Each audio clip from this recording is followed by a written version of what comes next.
We're just watching all Nick Foligno's goals as we come back from John Tortorella. We're watching the replays tonight. Jody Shelley joins me right now. And why we were looking at them is because, as you said, and we were talking about it earlier, his shots weren't actually going into the net tonight, but they wound up there. Yeah. But that's not where they were headed. But that's the way it works. I mean, sometimes you get great shots and nothing happens. Other times your shots are so-so and they wind up in there. Who cares? Right. It's not how, it's how many. He got 3 tonight, and you know what? Good for him. That's called puck luck. People talk about puck luck. Well, you can try to put that. I'm sure he had visions tonight of coming in and getting a goal, putting the puck in a perfect spot in the net, in the top shelf, and the crowd goes wild. Well, guess what? When that goal goes in off a skater, it's the same feeling. I mean, you feel he was almost laughing because it was like, I can't believe that bounced in the net. You need nights like that. He was in a zone that the puck was following him around. Pucks were going in. That behind-the-back pass that he made to Brandon Dubinsky on the power play. I mean, when you're feeling it, you do that type of stuff. And good on Nick Foligno, good on the Blue Jackets. You know what, Bob? I don't know if you felt. Obviously, after the first period, you felt like the Blue Jackets were in control. But when the Devils came out and scored that goal, I mean, you could almost feel like, oh boy, this is a team that's desperate. And how about Korpisalo there? No, huge, absolutely huge. And then they could have had a second goal that got waved off because the whistle blew.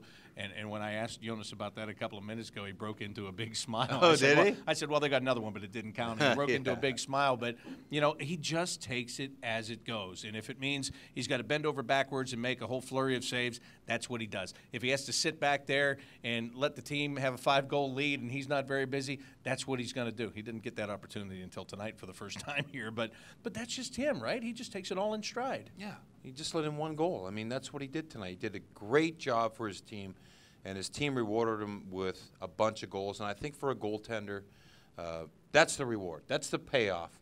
All these guys, I was between the benches. They were so excited when Rene Bourque got that goal. That's the 6th goal of the game. They're up now by 5 goals. But they were excited for Rene Bourque. This team is now in a spot where they kind of get where they're at. They get what they're fighting for.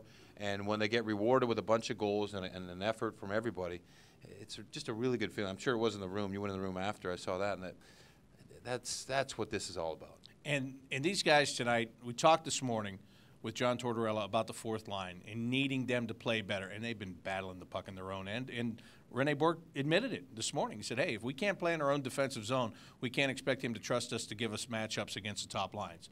So they went out tonight, and they changed their entire situation. They were down to about 6 minutes against Detroit the other night because of the way they've been playing. They were out there all night on a regular basis.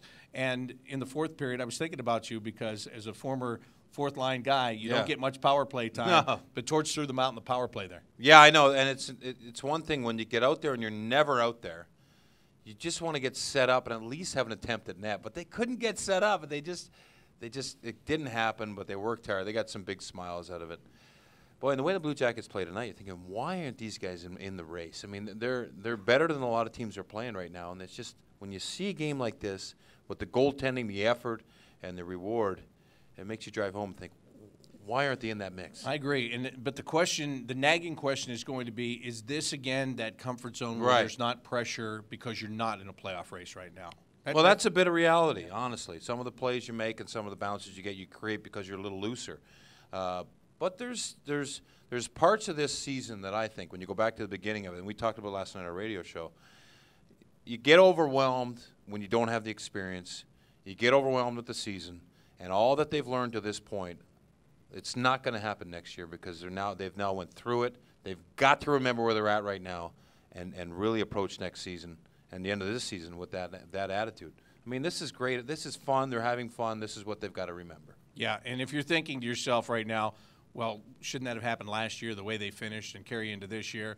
Yeah, it should have. But I'll tell you one thing. There's a new sheriff in town, and next year when it starts, the mindset will be different right from the start. No matter how this one ends, the mindset will be different when those guys come into training camp next year.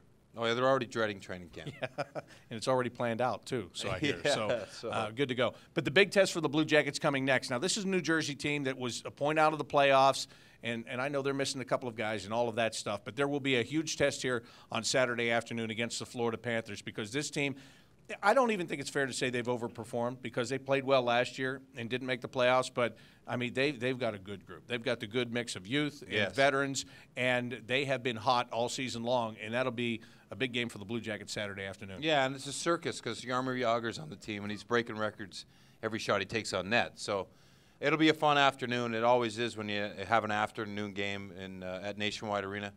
It's a great opportunity to bring the family down to go for dinner after. I think the Blue Jackets players will be fired up for the afternoon game with the day off the next day. And yeah, the Panthers are going to be playing well.